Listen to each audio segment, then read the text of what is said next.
Bonjour, je m'appelle Emmanuel et je suis ravi de vous retrouver aujourd'hui pour ce petit pas d'effet Eureka. Aujourd'hui, on va répondre à une question qui nous a été posée par Linda. Elle se demande comment bien rédiger les commentaires des livrets. Elle nous dit que c'est vraiment sa bête noire et qu'elle ne doit pas être la seule à ressentir cela. Alors Linda, tout d'abord, je pense que tu as bien raison, que c'est l'un des exercices que je trouve particulièrement compliqué et ce pour deux raisons. La première, c'est que les écrits restent. Donc on n'a pas envie de dire de bêtises et on fait particulièrement attention aux mots que l'on choisit. La deuxième raison, c'est qu'on n'est jamais vraiment sûr de quoi écrire. Un livret, c'est une photo à un instant T. Mais savons-nous toujours exactement où se situent tous nos élèves pour toutes les compétences à l'instant T ? Personnellement, non. Un livret, c'est figé, alors que l'apprentissage est dynamique. Alors avant toute chose, on peut distinguer trois destinataires différents pour ce livret. Et on commence par le plus évident, les parents. Le livret scolaire est un outil de communication avec les parents. Mais ce n'est pas le seul. Mon premier conseil est de voir l'ensemble comme un tout qui nourrit la relation de confiance avec la famille. Ainsi, de mon côté, je considère que le livret scolaire ne doit pas surprendre les parents. Si l'élève a des difficultés importantes, vous aurez pris rendez-vous avant et les parents ne seront donc pas surpris de lire votre commentaire. Le deuxième destinataire, ce sont les collègues, qui auront l'élève les années suivantes. Bien sûr, nous avons aussi d'autres moyens d'échanger sur les élèves, comme les comptes rendus de rendez-vous ou les points de fin d'année. Mais c'est aussi important de garder une trace en cas de changement d'école ou d'éléments importants à noter. Il y a un élément en particulier que je mets à destination des collègues dans mes appréciations.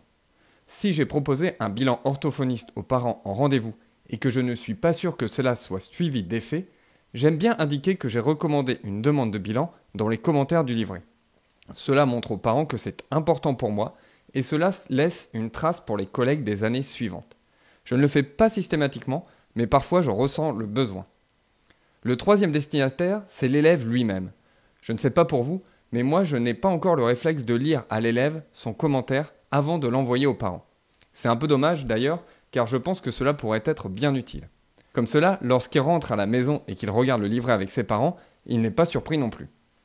D'ailleurs, en faisant relire ce petit pas par Delphine, je n'ai pas été surprise qu'elle me dise que pour elle, le premier destinataire du livret, c'était l'enfant. Elle consacre ainsi quelques lignes de son commentaire à l'élève. De plus, elle restitue le livret scolaire au cours d'un rendez-vous parent pendant lequel l'enfant est présent. Alors, je vais vous proposer ici la manière dont moi, je procède pour écrire les commentaires. Évidemment, ce ne sont que des pistes de réflexion.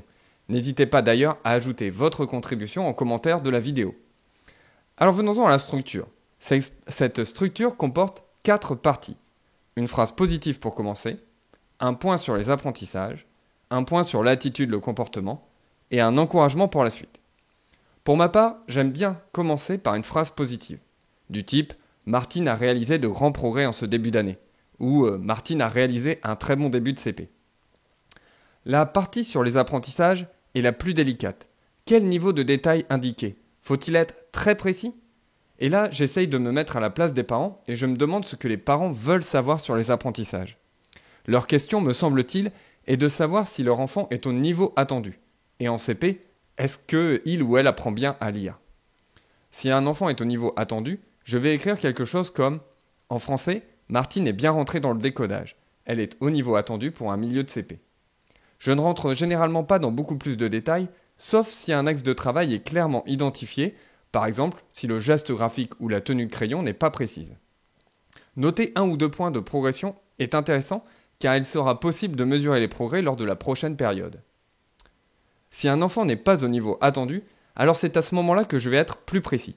Et ce ne sera pas trop difficile parce que j'ai une connaissance plus fine de ce que c'est faire ou ne pas faire cet élève. Je vais pouvoir écrire « Martine reconnaît le son des lettres simples comme L, B, R, mais elle ne parvient pas encore à les combiner.